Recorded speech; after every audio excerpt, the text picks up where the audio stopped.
નમસ્કાર વિદ્યાર્થી મિત્રો, શ્રી એસએન વિદ્યાલય દ્વારા સંચાલિત લર્નિંગ પ્રોગ્રામમાં ફરી એકવાર આપ સર્વેનું હાર્દિક સ્વાગત છે. વિદ્યાર્થી મિત્રો, ચેપ્ટર નંબર 8 ગતિની અંદર અત્યાર સુધીમાં આપણે કેટલું શીખ્યા તો કે સૌપ્રથમ ગતિની વ્યાખ્યા, ત્યારબાદ સંદર્ભ બિંદુની વ્યાખ્યા, ત્યારબાદ આપણે શીખ્યા હતા કે ગતિ એ સાપેક્ષ ખ્યાલ છે. એના પછી આપણે શીખ્યા હતા કે પદાર્થનું સ્થાન દર્શાવવા માટે સંદર્ભ બિંદુનો ઉલ્લેખ અનિવાર્ય છે અથવા પદાર્થનું સ્થાન એ પણ સાપેક્ષ રાશિ છે. ત્યારબાદ આપણે શીખ્યા હતા અંતર અને સ્થાનાંતર. આ બંને વસ્તુને પ્રોપરલી આપણે સમજેલા હતા કે અંતર એટલે શું, સ્થાનાંતર એટલે શું.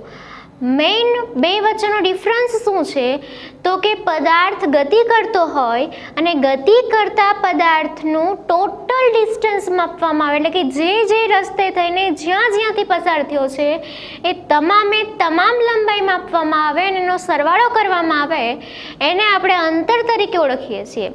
જ્યારે સ્થાનાંતરની અંદર શું છે તો કે પદાર્થ પહેલાં ક્યાં ઊભો છે એ, પદાર્થ છેલ્લે ક્યાં ઊભો છે એ, બંને વચ્ચેનું શોર્ટ ડિસ્ટન્સ માપી લ્યો, નાનામાં નાનું અંતર માપી લ્યો એટલે એનું સ્થાનાંતર થઈ જશે. ત્યારબાદના લેક્ચરની અંદર આપણે શીખ્યા હતા કે અંતર એટલે કે પથ લંબાઈ ધન જ હોય છે, જ્યારે સ્થાનાંતર ધન, ઋણ કે શૂન્ય કોઈ પણ હોઈ શકે છે. અને એની પાછળનું કારણ આપણે આખું મેથેમેટિકલ રિઝનિંગથી આખું શીખેલા છે કે શા માટે આવું થાય છે.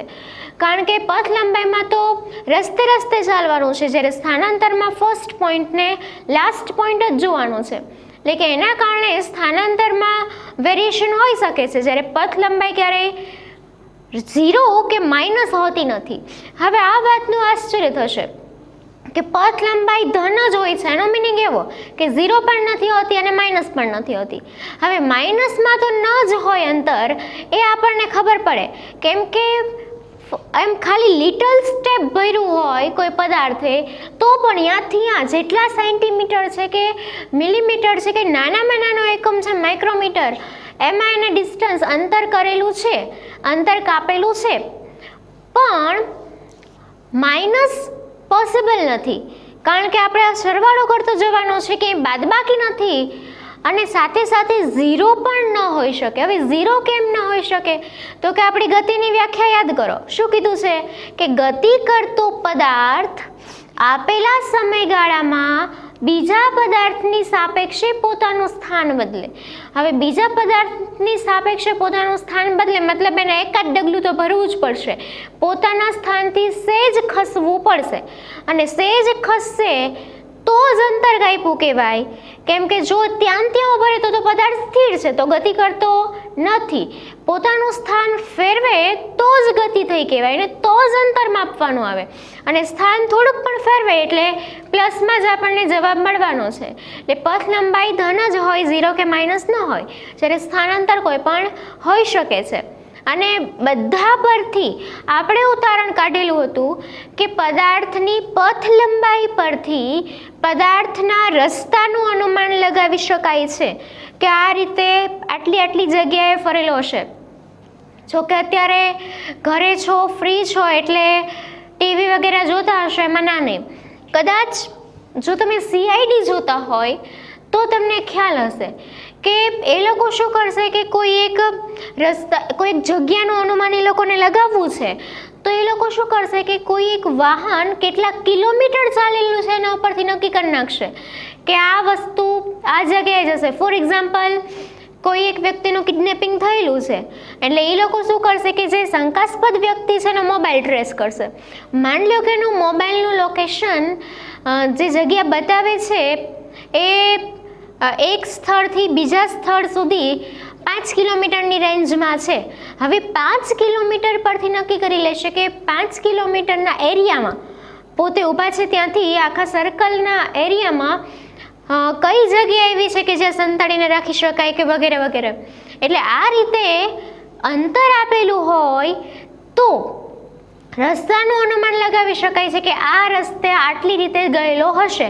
હા, એના વિવિધ સ્કોપ હશે, પણ એમાંથી સાચું ખોટું તો પછીની વાત છે, પણ અનુમાન લગાવી શકાય. પણ જ્યારે સ્થાનાંતર આપેલું હોય ત્યારે રસ્તાનું કોઈ જ અનુમાન લગાવી શકાતું નથી. શું કામ? તો કે સ્થાનાંતરનું માપ તો કેટલું આવશે? પહેલાં જ્યાં હતો ને છેલ્લે જ્યાં ઊભો છે એનું શોર્ટ ડિસ્ટન્સ, એટલે વચમાં ક્યાં ક્યાં ફરીને આવ્યો છે એના વિશે કોઈ જ માહિતી મળવાની નથી. એટલે આ વસ્તુ આપણે પ્રોપરલી શીખી ગયા છીએ, બરાબર. ત્યાર પછી એક વસ્તુ આપણે શીખ્યા હતા કે અંતર એ અદિશ રાશિ છે, જ્યારે સ્થાનાંતર એ સદિશ રાશિ છે. અને શું કામ અદિશ સદિશ એટલે શું? આ બધું આપણે સમજેલા છીએ. દિશાની જરૂર છે તો સદિશ, નથી તો અદિશ. અને અંતર હોય કે સ્થાનાંતર, એનું માપન આપણે હંમેશા શેમાં કરીએ છીએ? એસઆઈ એકમ મીટર છે, પણ જનરલી વ્યવહારની અંદર આપણે કિલોમીટરની અંદર જ માપવાનું આવશે. હા, પછી અમુક દાખલા ગણતી વખતે આપણે એને મીટરમાં ફેરવવું પડશે, અમુક દાખલામાં કિલોમીટરમાં રાખવું પડશે, પણ એ તો જે તે સમયે હું તમને શીખવતી જઈશ. પણ એસઆઈ એકમ મીટર છે, આ ધ્યાનમાં રાખવાનું. જો કે મીટરમાં તો નાની અમથી ગતિ હોય તો માપન થાય. જનરલી આપણે તો ગતિ કોની માપવાની હોય? વાહનની માપવાની હોય. અને વાહનની ગતિ માપવા માટે આપણે માપન શેમાં કરવાનું આવે? કિલોમીટરમાં, બરાબર છે. તો ચલો, આટલું આપણે શીખેલા હતા. હવે મેં તમને ગયા લેક્ચરમાં એવું કીધેલું હતું કે નેક્સ્ટ લેક્ચરમાં આપણે જેટલું શીખ્યા છીએ એના આધારે તમારા પાઠ્યપુસ્તકની અંદર પેજ નંબર 100 પર 3 ક્વેશ્ચન પૂછેલા છે. એ 3 ક્વેશ્ચનનું સોલ્યુશન સૌથી પહેલાં આપણે આજના લેક્ચરમાં કરવાનું છે. અને કીધેલું હતું કે અગાઉથી ટ્રાય કરશો તો વેલ એન્ડ ગુડ. તમને આગળ અત્યારે હું કરાવું ત્યારે મજા આવશે કે તમને આવડું છે કે કેમ, એ ચેક થઈ જશે. એટલે કર્યું હોય તોય ભલે તો ચેક કરજો, નથી કર્યું તો શીખજો, બરાબર. તો ચાલો ત્યારે પાઠ્યપુસ્તકની અંદર પેજ નંબર 100 પર અહીંયા 3 ક્વેશ્ચનો આપેલા છે. એ 3 ક્વેશ્ચનને વારાફરતી આપણે જોતા જઈએ.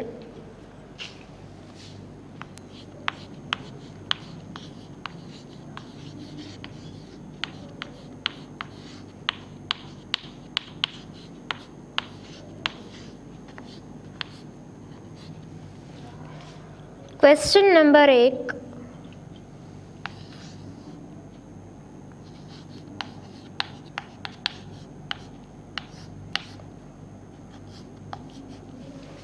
ફર્સ્ટ ક્વેશ્ચન આપણને એવો પૂછેલો છે કે કોઈ વસ્તુ દ્વારા કાંઈક અંતર કપાયેલ છે, શું તેનું સ્થાનાંતર શૂન્ય હોઈ શકે?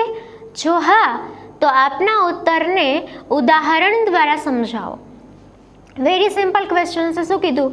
કે કોઈ વસ્તુએ અંતર કાપેલું છે અને તેમ છતાંય એનું સ્થાનાંતર શૂન્ય છે. શું આવું પોસિબલ ખરું કે અંતર કાપેલું હોય તેમ છતાં એનું સ્થાનાંતર શૂન્ય હોય? વિચારો, આપણે સ્થાનાંતર અને અંતર ભણવાની શરૂઆત કરી ત્યારે જ આ એક્ઝામ્પલ મેં તમને આપી દીધેલું છે. કયું એક્ઝામ્પલ આપેલું યાદ કરો જરાક, કે તમારા પપ્પા ક્યાંક બહાર ગયા છે અને જસ્ટ તરત પછી જ તમારા મમ્મીએ તમને કોઈ વસ્તુ લેવા મોકલ્યા અને તમે રિટર્ન આવી જાઓ છો, પછી તમારા પપ્પા ઘરે આવે છે. તો તમારા મમ્મીની સાપેક્ષે તમે ઘણું બધું અંતર કાપેલું છે, જ્યારે તમારા પપ્પાને તો ખબર જ નથી કે તમે ક્યાંય ગયા છો. મતલબ પપ્પાની દ્રષ્ટિએ તમે કોઈ અંતર કાપેલું નથી. એટલે કે ત્યાં આપણે અંતર અને સ્થાનાંતરને અલગ પાડ્યા હતા કે ફર્સ્ટ અને લાસ્ટ લોકેશન જ તમારા પપ્પાએ તમારું જોયું ને સેમ છે. મતલબ તમે અંતર તો કાપેલું છે પણ તમારું સ્થાનાંતર કેવું છે? શૂન્ય. અથવા તો એકદમ સિમ્પલ ભાષામાં આપણે એને ઉદાહરણ દ્વારા સમજાવીએ. માની લો કે તમે સ્કૂલ શરૂ થાય પછી સવારે ઘરેથી સ્કૂલે જવા આવશો, બરાબર ને? એટલે કે ઘરેથી તમે સ્કૂલે આવો છો અને સ્કૂલેથી સાંજે પાછા ઘરે જાઓ છો.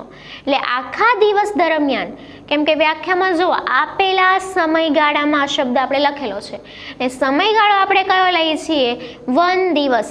આખા દિવસમાં તમારું સ્થાનાંતર નોંધવાનું છે.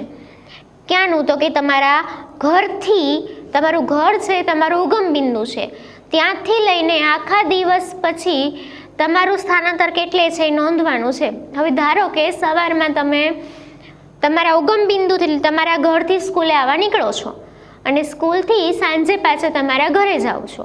એટલે આખા દિવસ દરમિયાન તમારા ઘર, તમે જે છો ઉગમ બિંદુ, તમારું ફર્સ્ટ પોઈન્ટ ક્યાં હતું? તમારું ઘર. તમારું લાસ્ટ પોઈન્ટ ક્યાં છે? તમારું ઘર. એટલે ફર્સ્ટ પોઈન્ટ અને લાસ્ટ પોઈન્ટ એક જ છે, એટલે તમારું સ્થાનાંતર કેવું હશે? 0. સિમ્પલ વસ્તુ. જ્યારે તમને આવો ક્વેશ્ચન પૂછાય કે પદાર્થે અંતર કાપેલું છે તેમ છતાંય સ્થાનાંતર 0 છે, ત્યારે શું કરવાનું? કોઈ પણ એવું એક્ઝામ્પલ આપી દેવાનું કે પદાર્થે જ્યાંથી ગતિ સ્ટાર્ટ કરી હોય ત્યાંથી ચાલતો ચાલતો ચાલતો પાછો એને જગ્યાએ પાછો આવે, એટલે ફર્સ્ટ બિંદુ અને લાસ્ટ બિંદુ એક જ હોય, તો અહીંયા સ્થાનાંતર હંમેશા કેવું હોય? 0. ક્લિયર? આપણે 4 કિસ્સાવાળો ક્વેશ્ચન યાદ કરો. ત્રીજા કિસ્સાની અંદર આપણે લગભગ એવું કંઈક કરેલું હતું, બરાબર છે ને? ઓ થી સ્ટાર્ટ કર્યું, એ ઉપર ગયો, પાછો ઉપર ગયો, એટલે જ્યાંથી સ્ટાર્ટ કર્યું ત્યાં ગતિ પૂરી થઈ. એટલે અંતર તો એને કાપ્યું હતું, કેટલું? 120 કિલોમીટર કાપ્યું હતું, પણ તેમ છતાં એનું સ્થાનાંતર કેટલું હતું? 0. એટલે એવું કહી શકાય કે હા, પદાર્થે કંઈક અંતર કાપેલું હોય તેમ છતાંય તેનું સ્થાનાંતર 0 હોઈ શકે છે. હા, પદાર્થનું સ્થાનાંતર 0 હોઈ શકે છે.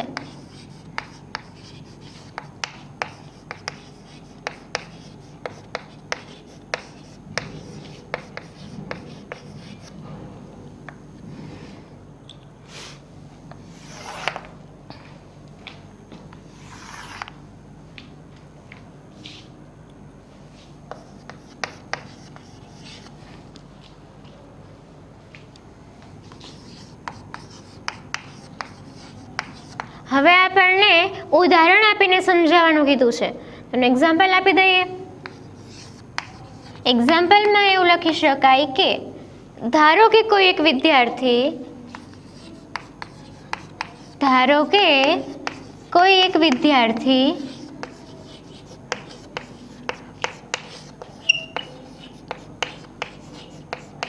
ઘરેથી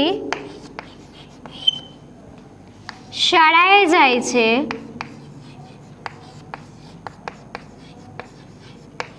અને શાળાએથી પાછો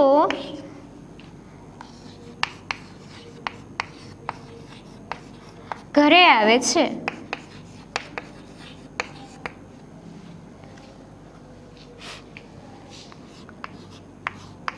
અહીં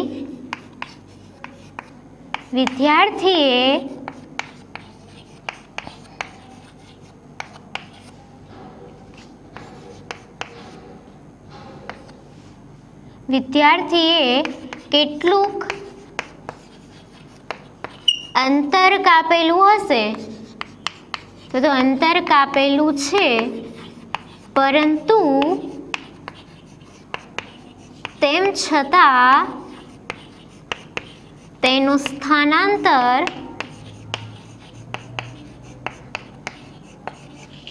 0 છે. બરાબર છે ને? ઘરથી સ્કૂલ ને સ્કૂલેથી ઘર, એટલે ફર્સ્ટ પોઈન્ટ એ ઘર, લાસ્ટ પોઈન્ટ એ ઘર, એટલે સ્થાનાંતર કેટલું છે? 0, જ્યારે અંતર એને કાપેલું છે. ક્લિયર? તો ચલો ત્યારે સેકન્ડ ક્વેશ્ચનની વાત કરીએ. સેકન્ડ ક્વેશ્ચન આપણને આપેલો છે, એક ખેડૂત. દાખલો છે એટલે ધ્યાનથી સમજજો, કેમ કે ફિઝિક્સના દાખલાઓમાં દાખલે મેથડ ચેન્જ થશે. એ રકમ બદલાણી, રીત બદલાઈ ગઈ. આખા ચેપ્ટરમાં એક રીતના માંડ 2 જ દાખલાઓ હશે. અને ફિઝિક્સમાં એક થિયરી ભણો એટલે સામે એના દાખલાઓ, એક થિયરી ભણો એટલે સામે એના દાખલાઓ.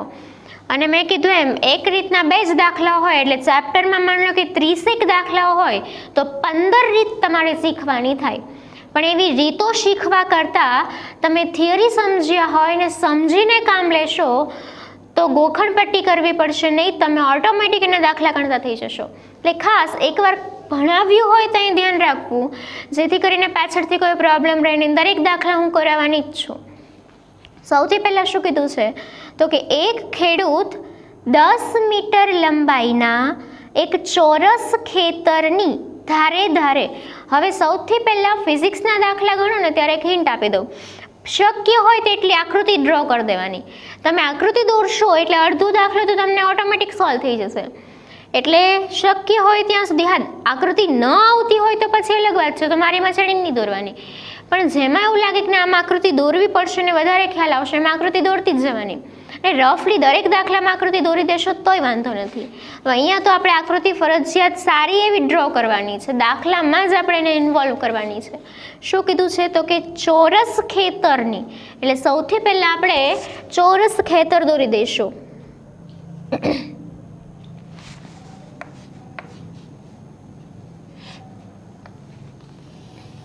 મારે કદાચ લંબચોરસ થાય તો હસવાનું નહીં, આ ફક્ત એક્ઝામ્પલ માટે છે, કન્સિડર કરી લેવાનું કે આ ચોરસ જ છે.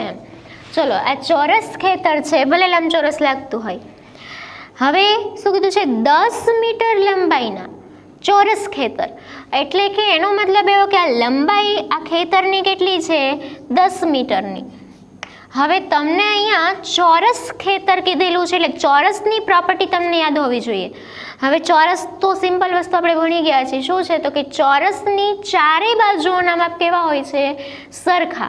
એનો મતલબ એવો કે આ જો 10 મીટર છે તો આ લેન્થ પણ કેટલી હશે 10 મીટર, આ લેન્થ કેટલી હશે 10 મીટર, ને આ લેન્થ પણ કેટલી હશે 10 મીટર. બરાબર.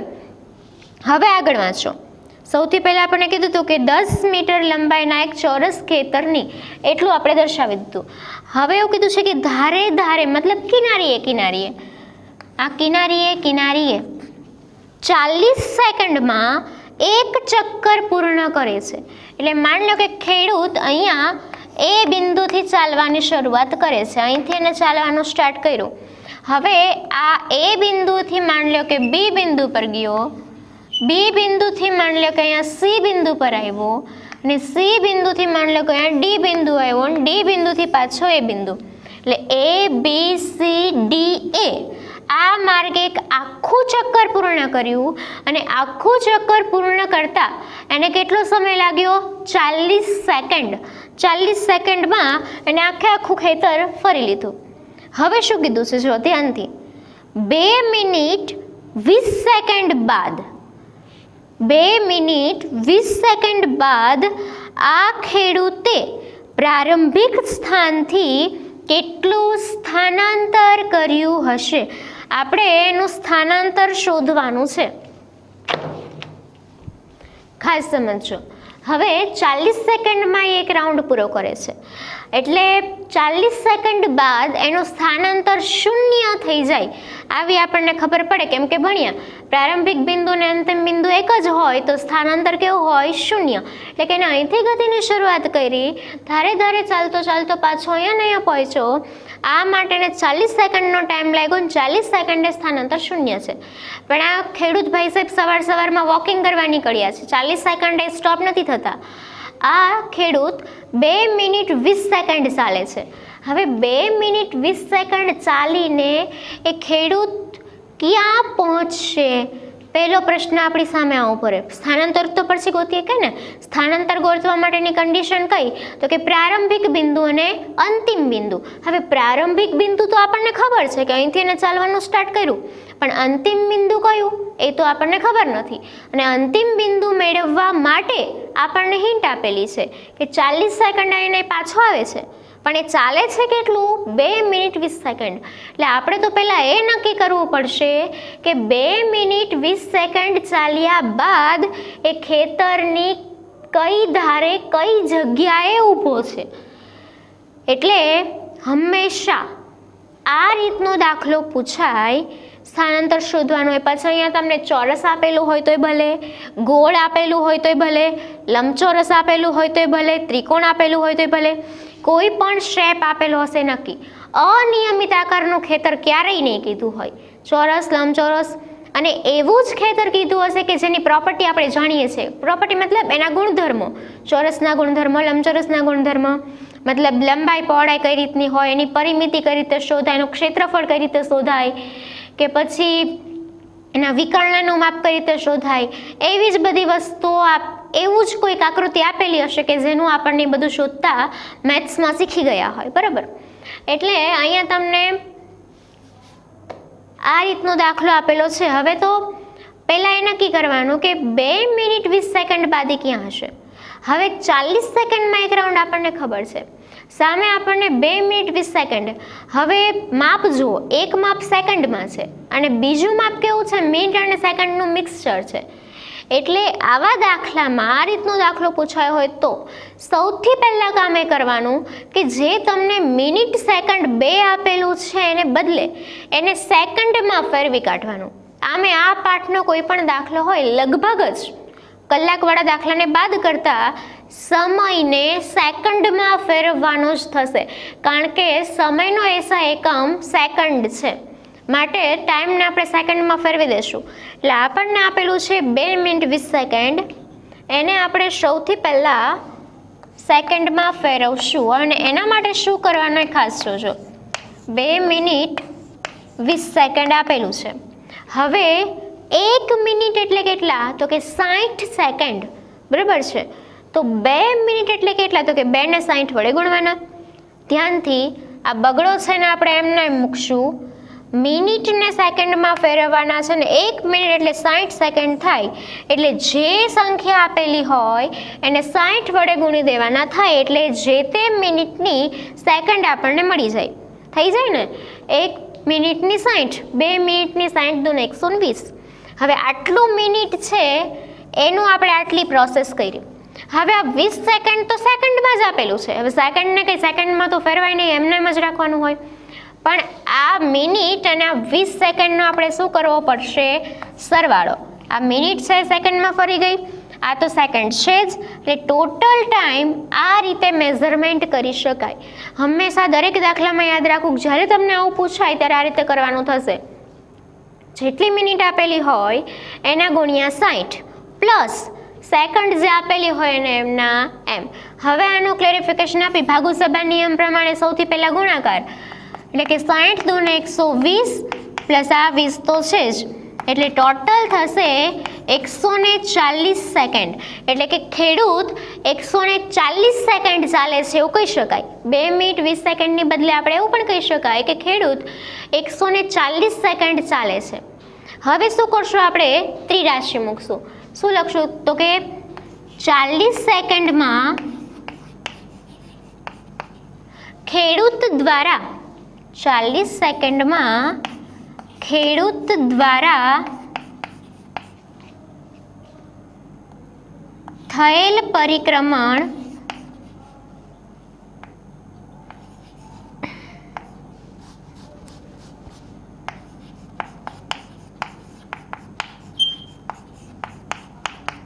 બરાબર 1.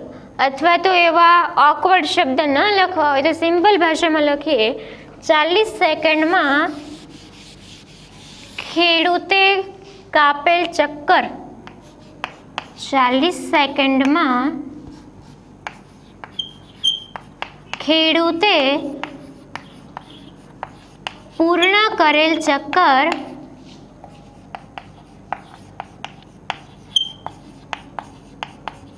બરાબર 1. આવું લખી શકાય કે 40 સેકન્ડમાં એને એક રાઉન્ડ પૂરો કર્યો, આવું આપણને આપેલું છે. તો આપણી પાસે કેટલા છે, 140. એટલે અહીંયા શું લખશું, તેથી 140 સેકન્ડમાં ખેડૂતે પૂર્ણ કરેલ ચક્કર બરાબર ક્વેશ્ચન માર્ક. આ બધું માથાકૂટ આપણે શેના માટે કરીએ છીએ, અંતિમ બિંદુ શોધવા માટે. સૌથી પહેલાં ટાઈમને આપણે સેકન્ડમાં કહીએ તો કે 140 સેકન્ડ ટોટલ ચાલે છે. હવે આપણે શું કરશું, ત્રિરાશિ મૂકી કે જો 40 સેકન્ડમાં એ એક ચક્કર પૂર્ણ કરતો હોય તો 140 સેકન્ડમાં એ કેટલા ચક્કર પૂર્ણ કરશે. ક્રોસ મલ્ટિપ્લિકેશન જે આપણને આવડે છે, 140 ગુણ્યા 1 છેદમાં 40, 0 0 કેન્સલ, 14 ભાગ્યા 4. જો કે ભાગાકારમાં ધ્યાન રાખજો, મારી ક્યાંક ભૂલ હોઈ શકે, તમારે ધ્યાન રાખવું. 4 તરીને 12, 2 ભાગ ન ચાલે, 0.0, 4 પંચાને 20. એટલે એનો મતલબ એવો કે આપણો જવાબ આવ્યો 3 3.5 પરિભ્રમણ. હવે 3.5 પરિભ્રમણનો મતલબ એવો કે 3.5 રાઉન્ડ કાપે છે. હવે 3 આપ્યા હોત તો શું જતું હતું? 3.5 રાઉન્ડ એટલે શું? તો કે અહીંથી સ્ટાર્ટ કર્યું, અહીંથી આ પાછો આવ્યા 1 રાઉન્ડ, બીજી વાર પાછો આવ્યો બીજો રાઉન્ડ, ત્રીજી વાર પાછો આવ્યો આ ત્રીજો રાઉન્ડ, એટલે કે 3 રાઉન્ડ માની લો કે અહીંયા પૂરા થયા. હવે શું કીધું છે? 0.5 એટલે અડધું ચક્કર. હવે ખેતરનું અડધું ક્યાં થાય? તો ચોરસ છે, બરાબર, 4 ખૂણા આપેલા છે, એ અહીંથી પાછો અહીંયા આવે તો 1 રાઉન્ડ પૂરું થાય. તો અડધું રાઉન્ડ ક્યાં પૂરું થાય? એક્ઝેક્ટ એના સામેના બિંદુએ. જો અહીંથી તમે જોશો એટલે ખેતર હાફ પોઈન્ટમાં વહેંચાઈ જશે, થશે. એટલે કે એને 3.5 પરિભ્રમણ કર્યું, એટલે કે 3 પૂરા અને 1 અડધું. અડધું એટલે ક્યાં થાય? એ પાછો નહીં આવે, એ ક્યાં રોકાશે? સી. એટલે આ જે સી છે એ આપણું અંતિમ બિંદુ છે. એટલે કે ખેડૂત એ બિંદુથી ગતિની શરૂઆત કરી અને સી બિંદુ પર પહોંચે છે. હવે આપણે સ્થાનાંતર શોધવાનું છે. અંતિમ બિંદુ સી મળી ગયું છે, પ્રારંભિક બિંદુ એ આપણને ખબર છે. સ્થાનાંતર શોધવા માટે અંતિમ બિંદુ માઇનસ પ્રારંભિક બિંદુ, અથવા તો પછી અહીંયા આપણે અંતિમ બિંદુ માઇનસ પ્રારંભિક બિંદુ નહીં લઈ શકીએ. શું કામ? તો કે આપણને 2 ડાયમેન્શનમાં ગતિ આવડતી નથી, આપણને સુરેખ પથ પર ગતિ આવડે છે. હવે અહીંયા તો એ બિંદુના યામ તો તમને ખબર છે, ક્રોસ XY પ્લેનમાં હોય એટલે ક્રમયુક્ત જોડ મળે. સીનું બિંદુ પણ તમને ક્રમયુક્ત જોડ મળે ને એનો આન્સર આપણને નથી આવડતો, કેમ કે વેક્ટર ફોર્મ આપણે ભણ્યા નથી. તો પછી સેકન્ડ ઓપ્શન કયો? તો કે પ્રારંભિક બિંદુ અને અંતિમ બિંદુ એ બંને વચ્ચેનું ટૂંકામાં ટૂંકું અંતર. જો એ થી સી સુધી અંતર માપવા માટે 2 રસ્તા છે, કે આ રસ્તો અને બીજો રસ્તો કયો છે? તો કે આ રહ્યો એ થી ડી અને ડી થી સી. એટલે કે એ થી સી સુધી પહોંચવાના આમ તો 3 રસ્તા કહી શકાય, હે ને? અહીંથી આમ સીધું જઈ શકાય, અહીંથી ડી ઉપર જઈને જઈ શકાય, અહીંથી બી ઉપર જઈને જઈ શકાય. પણ આપણી વ્યાખ્યા મુજબ, સ્થાનાંતરની વ્યાખ્યા મુજબ મેં તમને શું કીધું છે? તો કે પ્રથમ બિંદુ અને અંતિમ બિંદુ વચ્ચેનું ટૂંકામાં ટૂંકું અંતર એટલે સ્થાનાંતર. હવે ટૂંકામાં ટૂંકું અંતર કયું થાય? આ કેટલું થાય? 10 ને 10 20, બરાબર. અહીંથી આટલું 10 ને અહીંથી આટલું 10 20. આ કેટલું થાય? 10 ને 10 20. એટલે આ બે તો 20 20 છે. હવે માપવાનું કયું રહ્યું? તો કે આ રહ્યું એસી. હવે જે સૌથી નાનું થાય એનું સ્થાનાંતર થાય. હવે આ બે તો આપણને ખબર છે, આપણે માપવાનું થશે એસીનું માપ. અને જોઈને ખબર પડે કે અહીંથી આમ જાઉં ને અહીંથી આમ જાઉં કરતાં આ સીધું શોર્ટકટ પડે છે. મતલબ ટૂંકામાં ટૂંકું અંતર તો કયું થશે? એસીનું માપ જ થશે, પણ એ માપ આપણને ખબર નથી. હવે એ માપ શોધવા માટે આપણે શું કરશું? તો કે 2 મેથડ છે. એક તો તમે ચોરસના વિકર્ણનું સૂત્ર લગાવી શકો છો, પણ મારા ખ્યાલથી મેથ્સમાં તમે પૃષ્ઠફળ ઘનફળ એ ચેપ્ટર ભણ્યા નહીં હોય, એટલે ચોરસના વિકર્ણની લંબાઈ શોધવાનું સૂત્ર તમને આવડતું નહીં હોય. તો પછી સેકન્ડ ઓપ્શન છે, કદાચ હેરોનનું સૂત્ર કે ચેપ્ટર તમે ભણી ગયા હોય તો એટલી ખબર પડે કે ચોરસ છે અને ચોરસના 4 ખૂણા કાટખૂણા હોય છે, બરાબર ને? હવે ચોરસના 4 ખૂણા કાટખૂણા હોય, મતલબ આ ખૂણો કાટખૂણો છે અને આ ખૂણો કાટખૂણો હોય તો આ ત્રિકોણ કાટકોણ ત્રિકોણ થાય. અને કાટકોણ ત્રિકોણ થાય તો કાટકોણ ત્રિકોણ કાટખૂણાની સામેની બાજુ એટલે એસી શું થાય? કર્ણ થાય. ને કાટકોણ ત્રિકોણમાં 2 બાજુનું માપ આપેલું છે, એના પરથી કર્ણની લંબાઈ શોધતા આપણે શીખી ગયા છે. કદાચ તમે મેથ્સમાં પાયથાગોરસનો પ્રમેય ભણી ચૂક્યા હશો, નહીં ભણ્યા હોય તો હવે ભણશો, પણ આપણે તો ફરજિયાત કાં તો પાયથાગોરસના પ્રમેયનો યુઝ કરવો પડશે, કાં તો પછી ચોરસના વિકર્ણની લંબાઈ શોધવાનું સૂત્ર યાદ રાખવું પડશે. હું તમને બંને રીત કરાવું છું, જે તમને ઇઝી લાગે એ કરી શકશો. પણ હું માનું ત્યાં સુધી પાયથાગોરસ વધુ ઇઝી લેશે. શું કામ? તો કે લંબચોરસ પૂછાય તો એ પાયથાગોરસથી તમે સોલ્વ કરી શકો. પછી લંબચોરસમાં વિકર્ણની લંબાઈ શોધવાનું સૂત્ર નથી, બરાબર? એટલે આટલું આપણને ખબર પડી કે આપણે હવે આ એસીનું માપ શોધવાનું છે. એટલે કે એટલું લખવાનું કે ખેડૂત એ બિંદુથી ગતિની શરૂઆત કરી સી બિંદુ પર પહોંચે છે. તેથી ખેડૂત એ બિંદુથી ગતિની શરૂઆત કરી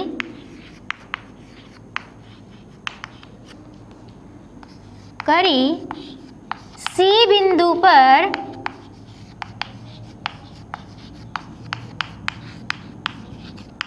પહોંચે છે. તેથી સ્થાનાંતર બરાબર ટૂંકામાં ટૂંકું અંતર એટલે એ થી સી વચ્ચેનું અંતર એટલે કે સ્થાનાંતર બરાબર રેખાખંડ એસી. આટલું માપ આપણે ગોતીએ એટલે આપણને સ્થાનાંતર મળી જાય. હવે એની માટે શું કરશું તો કે પાયથાગોરસના પ્રમેય પરથી પહેલા પાયથાગોરસ વાળી રીત શીખડાવું.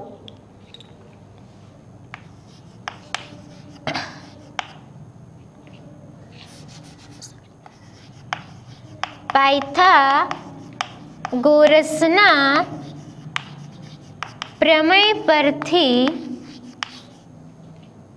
કાટકોણ ત્રિકોણ ADC માં ખૂણો ડી કાટખૂણો છે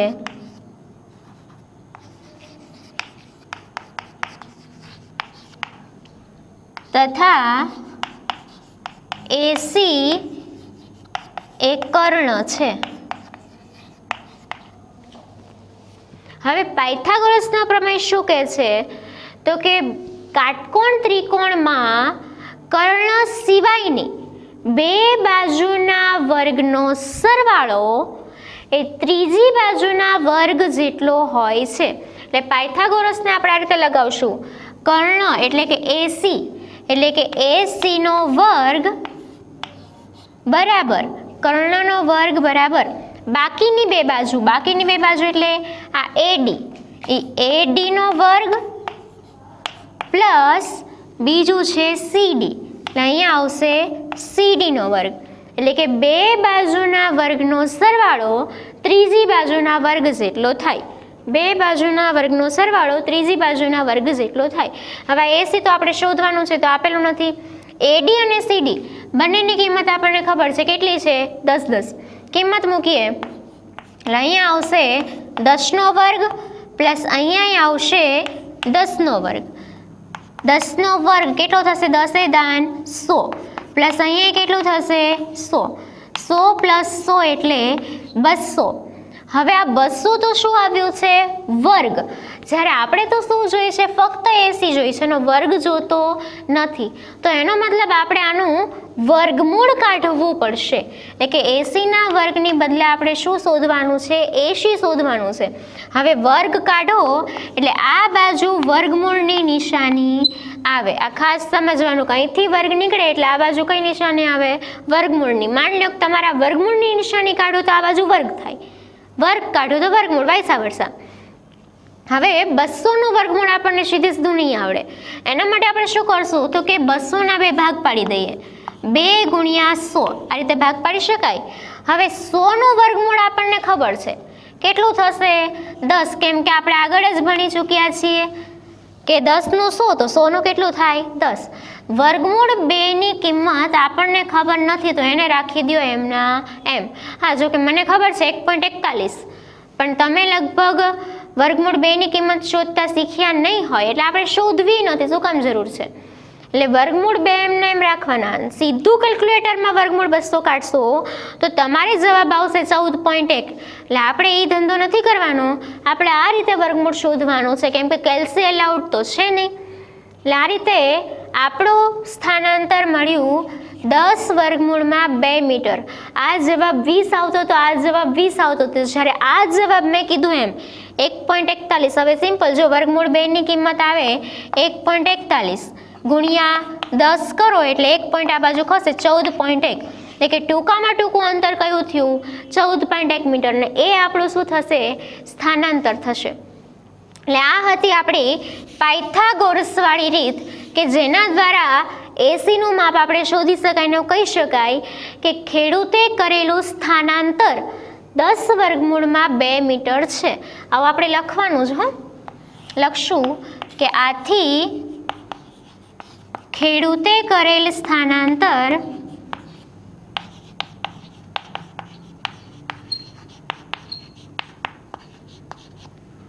10√2 મીટર છે। હવે બીજી રીત મેં તમને કીધું કે પાયથાગોરસથી ના કરવું હોય તો તમારે સૂત્ર યાદ રાખવું પડશે ચોરસના વિકર્ણનું, અને ચોરસના વિકર્ણનું સૂત્ર છે, અહીંયા લખું છો, સમજી લેજો જરાક, આ તો ખાલી નોંધ પૂરતું જ છે, આ રીતે આપણે વાપરશું નહીં, પણ તમે કરશો તો હું ખોટી નહીં પાડું, પણ આ ચોરસ માટે જ તમે લાગુ કરી શકશો, એટલે વાપરશું આ તમારી જાણકારી માટે। ચોરસના વિકર્ણનું સૂત્ર છે, કેમ કે આ ચોરસનો વિકર્ણ થયો ને, ચોરસનો વિકર્ણ બરાબર √2 ગુણ્યા બાજુની લંબાઈ। મને ખબર છે આ સૂત્ર જોઈએ ને તમે એમ જ કહો કે ટીચર પાયથાગોરસ કરવા કરતાં તો કેટલું સહેલું છે, સીધું સૂત્ર જ મૂકી દેવાનું કે એસીનું માપ આપણે શોધવું છે, તો એસી બરાબર √2 ગુણ્યા બાજુની લંબાઈ। બાજુની લંબાઈ મતલબ ચોરસની કોઈ પણ બાજુની લંબાઈ સરખી જ હોય ને, એટલે કે ચોરસની બાજુની લંબાઈ કેટલી થશે? 10 મીટર। તો અહીંયા આવશે 10, એટલે જવાબ તો એ જ આવશે, કયો? 10√2। અહીંયા જવાબ તો એ જ મળ્યો, 10√2। આ છે શોર્ટ એન્ડ સ્વીટ, મજા આવે એવી, પણ ચોરસમાં જ ચાલશે, બીજે ક્યાંય ચાલશે નહીં। જ્યારે આ મેથડ છે ગમે તેમાં ચાલશે, એટલે તમારી મરજી, બરાબર છે। તો આ દાખલો આખો ક્લિયર અહીંયા પૂરો થાય છે। હવે નેક્સ્ટ ક્વેશ્ચન આ લખી લેજો, હા। ક્વેશ્ચન નંબર 3,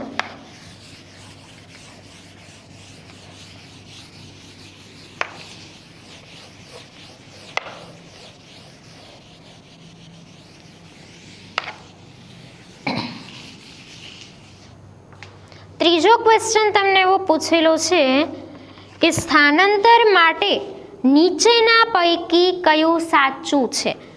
હવે તમને બે વિધાન આપેલા છે ને સ્થાનાંતર માટે સાચું વિધાન કયું છે શોધવાનું કીધું છે। હવે તમને ક્વેશ્ચન એની અંદર એવું કીધેલું છે કે તે શૂન્ય હોઈ શકે નહીં, તે એટલે સ્થાનાંતર, સ્થાનાંતર શૂન્ય ન હોય। વિચારો પોસિબલ છે? આપણે અહીંયા જ આખું ઉદાહરણ સહિત લખ્યું કે અંતર કાપવા છતાંય સ્થાનાંતર શૂન્ય હોય, અને આ કહે છે કે સ્થાનાંતર શૂન્ય હોઈ શકે નહીં, એટલે આ વિધાન કેવું છે?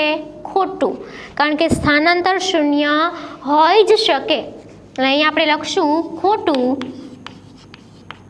સ્થાનાંતર શૂન્ય હોઈ શકે છે, હોઈ શકે છે ને, આમ તો હોય જ તે।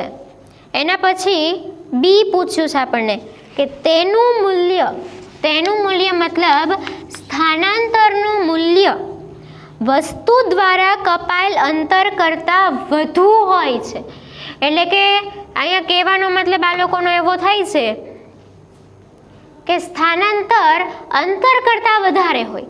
હવે એક પણ કિસ્સો એવો યાદ કરો કે જે તમને ખબર પડતી હોય કે અંતર 5 મીટર હોય અને સ્થાનાંતર 10 મીટર હોય, આવું પોસિબલ ક્યારેય હોઈ શકે ના। શું કામ? તો કે અંતરમાં તો આપણે વીણીને એક ઇંચ પણ બાકી નથી મૂકતા, ત્યારે આપણે અંતર માપીએ છીએ, જ્યારે સ્થાનાંતરમાં તો શું માપીએ છીએ? ફર્સ્ટ અને લાસ્ટ પોઈન્ટ।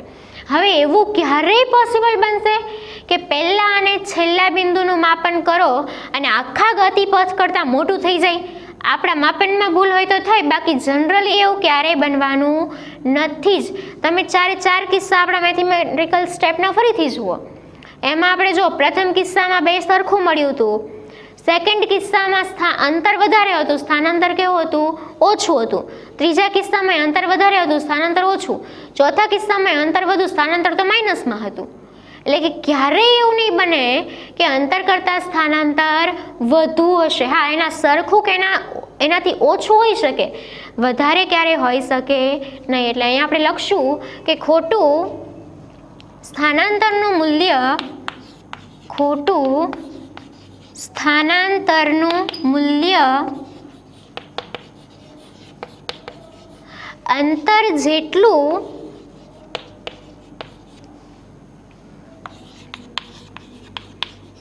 અથવા તેનાથી ઓછું હોઈ શકે, પરંતુ તેનાથી વધુ હોઈ શકે નહીં. તેનાથી વધુ મતલબ અંતરથી વધુ, એટલે અંતર જેટલું અથવા ઓછું હોઈ શકે પણ અંતરથી વધારે ક્યારે હોઈ શકે નહીં. ક્લિયર? એટલે કે અત્યાર સુધીમાં આપણે જેટલું શીખ્યા છીએ એટલું અહીંયા સુધી કમ્પ્લીટ થાય છે. હવે એક હોમવર્ક, આ દાખલો તમે શીખ્યા છો એમાં આકૃતિ ચેન્જ કરીને, એટલે કે વર્તુળ આકૃતિ આપેલી સ્વાધ્યાયનો પહેલો પ્રશ્ન તમને આપેલો છે. આ જ મેથડ કંઈક તમારે યુઝ કરવાની આવશે. હા, આ રીતનો દાખલો છે એવું કહી શકાય, પછી આના સ્ટેપ કરવાના નહીં થાય, એમાં મગજ વાપરવાનું થશે, કેમ કે ચોરસને બદલે ગોળ આવી જશે. એટલે તો હું તો કરાવવાની જ છું, પણ ત્યાં સુધીમાં તમે કરશો તો તમને વધારે દાખલાઓ આવડી જશે. એટલે કે અત્યાર સુધીમાં જેટલું શીખ્યા એના ક્વેશ્ચનો બધા આની અંદર આવી ગયા છે. હોમવર્કની અંદર સ્વાધ્યાયનો પહેલો ક્વેશ્ચન તમે કરી શકો છો, કે જેથી કરીને તમને ખ્યાલ આવે, દાખલાઓ પરફેક્ટ આવડી જાય. ક્લિયર? તો આગળનું જે કાંઈ પણ હવે પછીનું છે, નિયમિત ગતિ, અનિયમિત ગતિ, ઝડપ, વેગ, એ વગેરે વગેરે આપણે નેક્સ્ટ લેક્ચરની અંદર શીખીશું. ત્યાં સુધી આટલું પાકું કરો, તૈયારી કરો અને નમસ્કાર.